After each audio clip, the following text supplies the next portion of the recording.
श्रीराम श्री ब्रह्मचैतन्य गोंदवलेकर महाराज यांचे दैनंदिन प्रवचन आज 26 मे। भगवंताचे स्मरण ही सद्बुद्धी।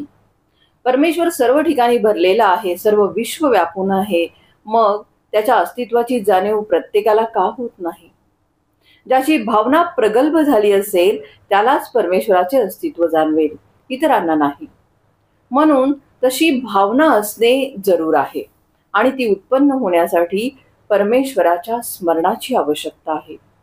मी नामस्मरण करतो असे जो म्हणतो तो माझ्यावर उपकार करतो असे मला वाटते, कारण जी व्यक्ती नामस्मरण करते ती स्वतःचा उद्धार करून घेत असते, म्हणजे पर्यायाने माझ्यावर उपकारच करीत असते। बुद्धिवाद्यांना एक शंका अशी येते की परमेश्वर हा जर बुद्धिदाता आहे तर मग दुर्बुद्धी झाली तर तो दोष माणसाचा कसा म्हणता येईल? याला उत्तर असे की बुद्धिदाता परमेश्वर आहे हे अगदी खरे, पण या बुद्धीची सद्बुद्धी किंवा दुर्बुद्धी का होते हे पाहणे जरूर आहे।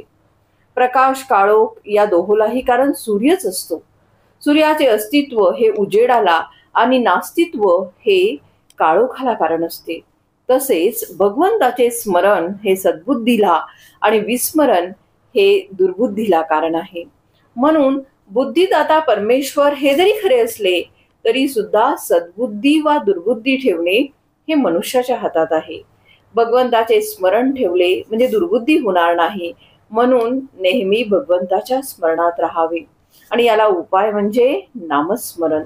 सर्व सोडून भगवंताच्या स्मरणात राहिले पाहिजे, परंतु व्यवहार नीट करून त्यामध्ये भगवंताचे अनुसंधान ठेवणे हे त्याही पेक्षा श्रेष्ठ होय।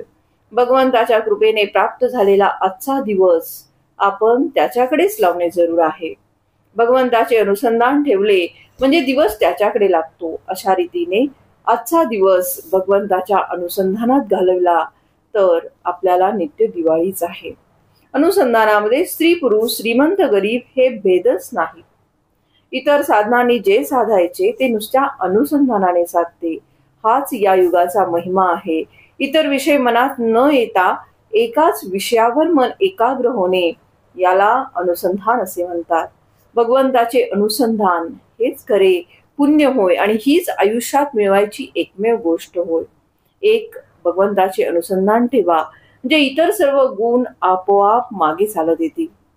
भगवंताला अनन्य भावे अशी प्रार्थना करावी, देवा प्रारब्धाने आलेले भोग येऊ दे, पण तुझे अनुसंधान मात्र चुकू देऊ नकोस। आजचे बोधवचन, नाम व अनुसंधान 24 तास चालायला पाहिजे। तेथे दुसरी एखादी गोष्ट वेळेवर न झाली तर त्याचा आग्रह नसावा। जय जय रघुवीर समर्थ।